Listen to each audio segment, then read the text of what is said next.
کی جو ہے پرورش کرے، ان کو تعلیم دے اور ان کا نکاح کر دے، وہ میرے ساتھ جنت میں جائیں گا۔ ایک شخص اٹھا اور کہا دو کے بارے میں کیا ہے؟ تو کہا دو والا بھی جائیں گا۔ اور عبداللہ ابن عباس جو حدیث کے راوی ہے جنہوں نے اس کو نریٹ کیا، وہ کہتے ہیں اگر اللہ کے رسول سے ایک کا بھی پوچھا جاتا تو آپ یہی کہتے ہاں بول کر، لیکن پوچھا نہیں گیا۔ لیکن دو تک تو بات طے ہے۔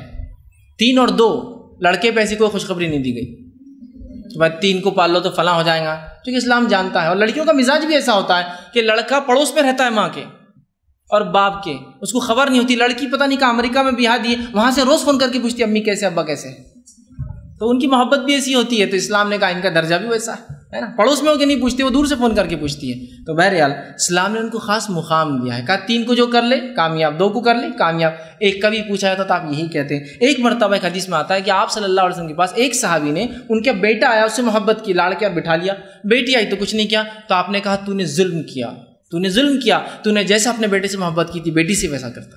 اسلام نے ظلم مانا اگر تم ایک کو پیار کرتے ہو اور دوسرے کو نہیں کرتے ہو، اگر وہ لڑکا اور لڑکی، تو اسلام نے دونوں کو برابر کی۔ بیوی ہونے کے ناطے کیا دیا؟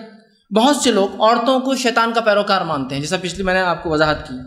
اسلام نے بیوی کو محسنہ کہا، محسنہ کہا، محسنہ مطلب احسان کرنے والی، نیکی کرنے والی، اس لیے کہ اس کے وجہ سے انسان بہت سارے گناہوں سے بچتا ہے۔ تو اسلام میں عورت شیطان کی پیروکار، اس کی ایجنٹ نہیں ہے، بلکہ محسنہ اسلام نے کہا کہ وہ محسنہ ہے۔ اور اللہ کے رسول صلی اللہ علیہ وسلم فرماتے ہیں الدنیا کلھا متاع، دنیا تمام جمع کرنے کی چیز ہے، وخیر المتاع الدنیا المرأۃ الصالحہ، اور دنیا میں سب سے خیر چیز اگر کسی کو ملی ہے تو نیک بیوی ہے، سب سے بیسٹ چیز کو مل سکتی ہے کسی کو تو محسنہ کہا، سب سے خیر کہا، سب سے اچھا کہا، برا نہیں کہا، کمزور نہیں کہا، یا پھسلی سے بنی ہے تو فلاں ہے تمہارا، یہ کچھ بھی نہیں کہا، کوئی اس کا مقام نہیں گرا۔ اسی طرح ہم دیکھتے ہیں شادی کے لیے ایک عورت کی رضامندی کو کمپلسری کیا، کوئی بھی باپ اپنے بیٹی کی شادی اس کی ذات کے بغیر نہیں کر سکتا، لیکن ایٹ دا سیم ٹائم کوئی بھی بیٹی اپنے باپ کی ذات کے بغیر بھی نہیں کر سکتی، وائس ورثہ، دونوں کو منانا ایک دوسرے کو، سمپل۔